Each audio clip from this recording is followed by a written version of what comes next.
Kaixo, egun on guztioi, kontatuko dizuet zea pixka bat, hori, proba libretarako matrikula ze berezitasunak dauzkan eta zer egin behar dugun. Vale?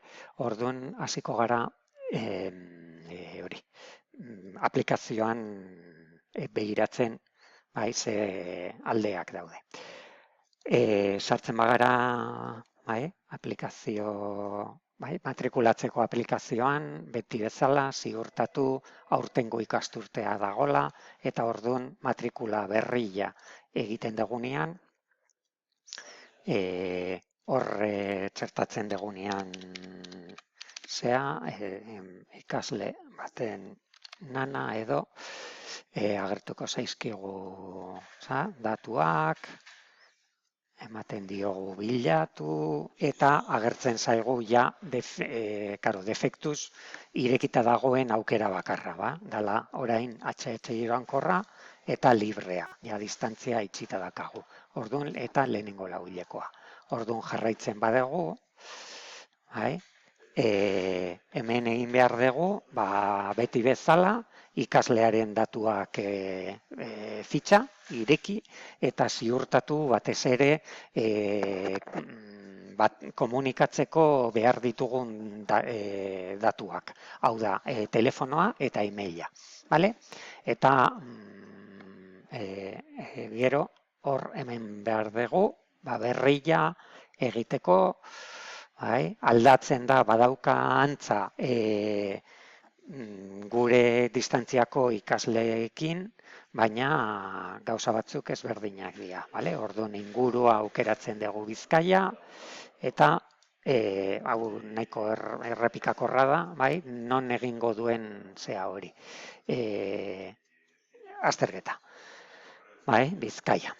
Orduan, gero egiten dugu zein hizkuntzatan egin nahi duen proba, gaztelera edo euskeraz, eta atzerriko hizkuntza. Distantziakoekin ez dugu zehazten, baina hemen oso garrantzitsua da, bost aukera ezberdin dauzkalako. Alemaniera, frantsesa, ingelera, italiera eta portugesa. Orduan, hori, aukeratu behar da, eta galdetu behar zaio espreski ikasleari, aber zein dan atzerriko hizkuntza bezala egin nahi duena. Ingelesa bada, zuzenean hemengo irakasleak zuzenduko dituzte.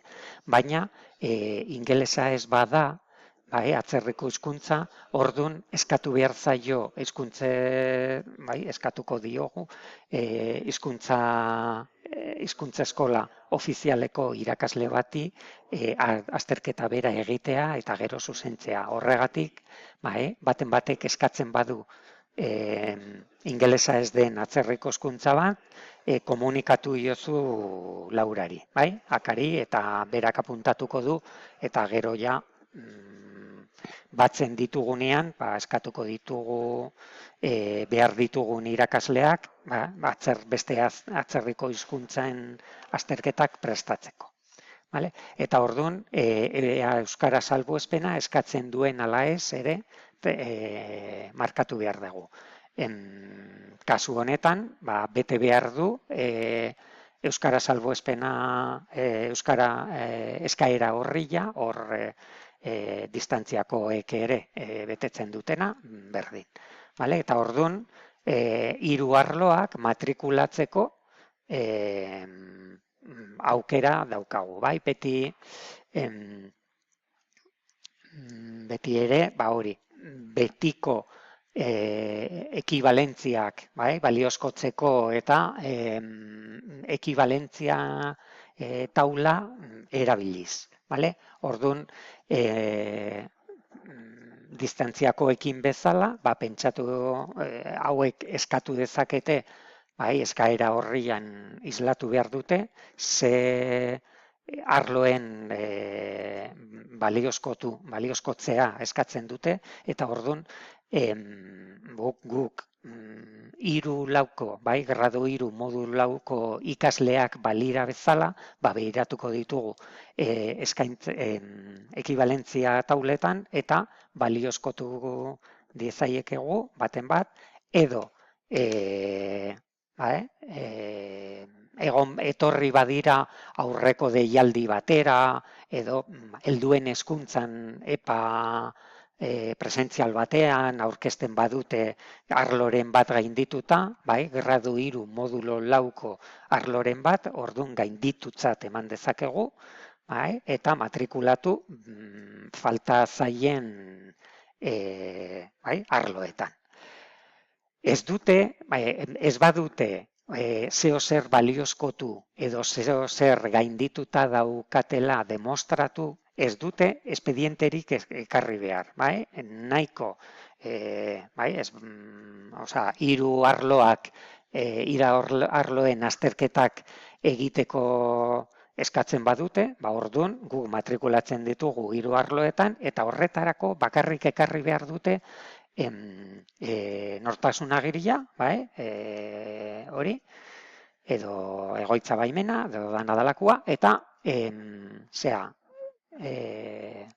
zango dut, eskaera horria. Hori besterik ez dute bete behar, bale? Pertsona batek egin dezake azterketa, naiz eta ikasketak DBH-ko bigarren ikasturtean utzi. Ez dute jarraitu behar, hau da, azterketa batean egiten duten saiakera bat. Orduan, matrikulatzen dugu behar dan leku arloetan eta gordetzen dugu besteetan bezala. Gordetzen dugunean, hor jarri dugu bat, gordetzen dugunean matrikula hau,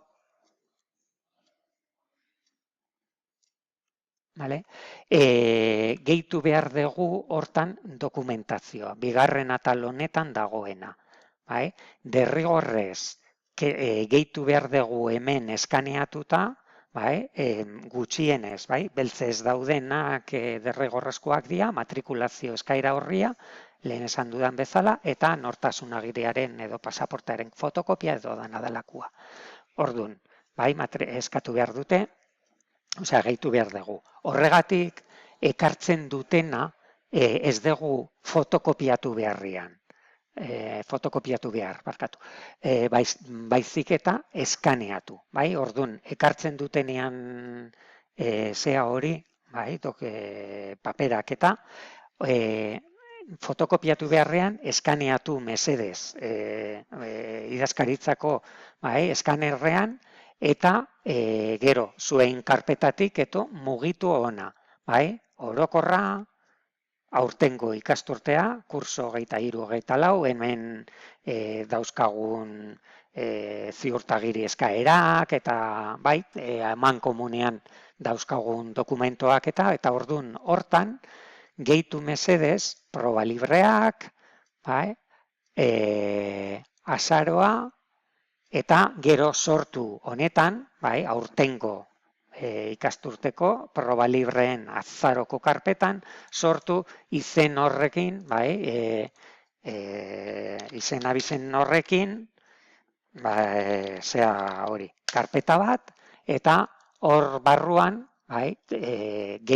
mugitu horra edo kopiatu horra eskaneatu ditu ezeroen eskaera horria eta nortasun agiria horra mugitu eta baliozkotzeko zeo zer ekarri badute edo orduan hemen hori ere gehitu behar da. Hemen gehitu. Eta gero hemendik ona igo behar dugu. Nan pasaporte edo ez dakiz zer, orduan aukeratuko dugu hori, orokorra, 23-24, proba libreak, azaro, eta ikasle horren nana edo, markatzen dugu, ematen diogu abrir, eta on heldu behar da. Markatu badazpada ere zea hau, kasilla hori, eta eskaera horria. Eta baliozkotzeko zeo zer ekarri badu, hemen ere markatu. Eta gero eman gorde. Bai? Dokumentazio hori igotzen ez badegu, geldituko da dokumentazioaren zain edo. Bai? Matrikula hori, badakizue estado ezberdin dauzkala, eta orduan egon daiteke pendiente de documentación. Bai? Dokumentoari igo arte ez da matrikulatua estatu hori ikusiko. Vale? Orduan, hor hasteko. Vale, behin hau gordeta eta tramitatuta, bai, igotzen degunean, orduan ikusiko dugu hemen frogagiria eta orduan inprimatu dezakegu eta ikasleari eman. Bai, informazio hori igo arte ez da frogagiria ateako. Vale, orduan hori kontutan hartu. Behin hori eginda, igual bideratu dezakegu ikasleak jakiteko prozesua nola egongo dan, bideratzen dugu gure web-orrira. Orduan, zea honetan, izan dezakegu ibet.eus, eta hemen jarri dugu lehenen argitaratu dugu prozesu honetarako berria. Hemen daukate, alde batetik hezkuntza saileko web orria non deialdia eta horren informazioa dagoen. Gero beste aldetik matrikula orria bera deskargatu dezakete eta bete. Ale batzuk idazkaritzan daude inprimatuta, orduan, baina ikusten badezue bukatu diela edo, hemendik jaitsi dezakezue eta beste ale batzuk inprimatu. Gero badago hemen egutegiaren, prozesuaren egutegia. Irailaren 23ko probarako, zeintzuk dira matrikula epeak, zer izan behar dute, eta hemen agertzen dira datak. Noiz agertuko dira onartuen informazio, behin-behineko informazioa, ea konbalidatu zaien zeo zer, ea euskara salbuespena onartu zaien, eta hau agertuko da azaroaren 14ean. Gero badauzkate egun batzuk erreklamazioak egiteko eta argitaratuko da onartutaen eta egoeraren behin betiko emaitza barkatu. Aste horretan, azterketa astean. Azterketa izango da egun honetan, goizez bi arlo, zientifiko eta gizarte, eta atxaldez bestia. Komunikazioko.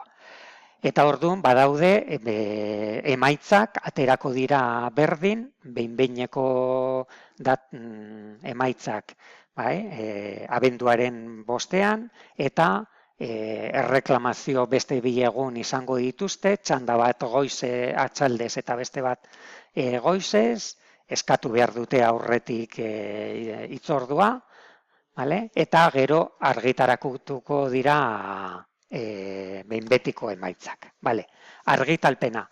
Orain arte, argitalpena egin dugu zerrendak eta webgunean argitaratu eta zea hori. Ikastetxeko beko kortxoan eta. Baina, hori debekatuta dago. Ezin ditugu zerrendak argitaratu eta webgunean zintzilikatu. Orduan, horretarako esan behar diogu ikasleei, altan eman behar dutela ikasgunean, ikasgune plataforman. Hor, badakizue, Eusko Hezkuntza Sailak biltzen dituela ikastetxe, bere ikasketetan, ikasle guztiek egin dituzten pausoen emaitzak. Hor izan dezakete DBH-ko ikasketa espedientea, hizkuntza eskola ofizialeko tituluak edo, eta hortik deskargatu dezakete bai, bere ikasketa espedientea.